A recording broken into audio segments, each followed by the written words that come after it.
Welcome to The Explainer.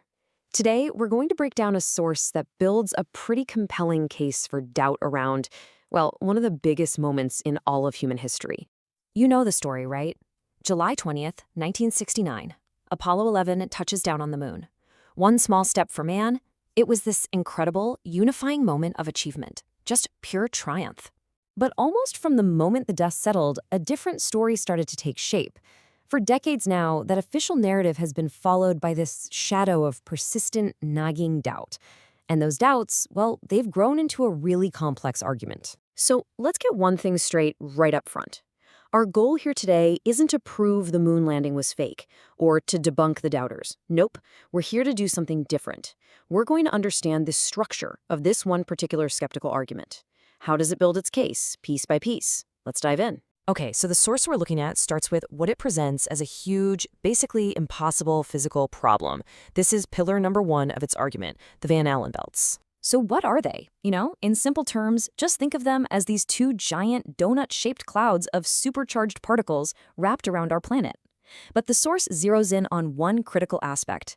They supposedly pump out lethal levels of radiation, making them a deadly barrier to space travel. And that leads to the source's big technical question.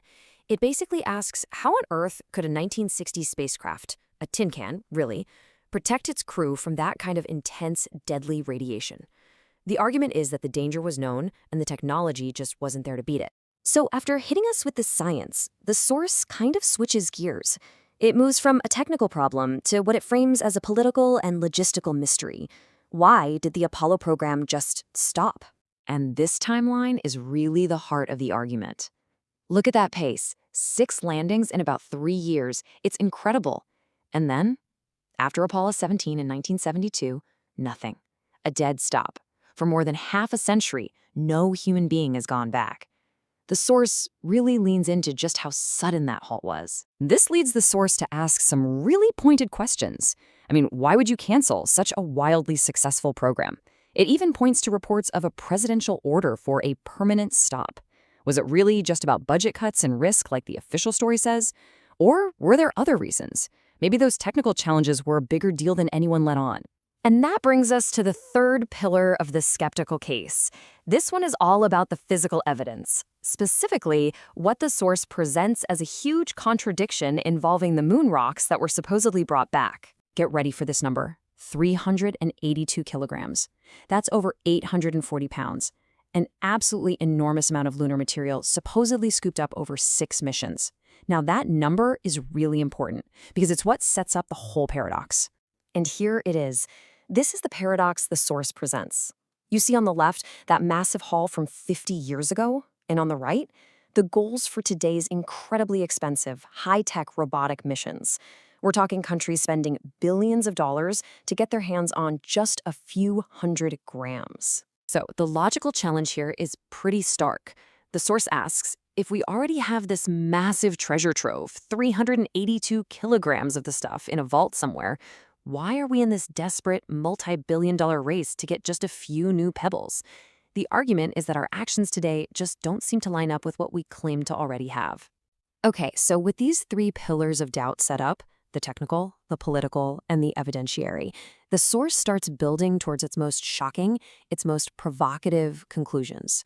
And there it is. The source just comes right out and asks it. Now, it's super important to say this is a direct quote from the material we're analyzing. It's asking if the entire narrative that we all know could just be a story. But it doesn't even stop there. The argument gets pushed to its absolute extreme with this final, frankly, jaw-dropping question. Again, this is a direct query from the source. It questions the very existence of the hero of the whole story. This is the peak of the skeptical mountain it's been building. So after walking through the entire structure of this argument, what are we supposed to take away from all this?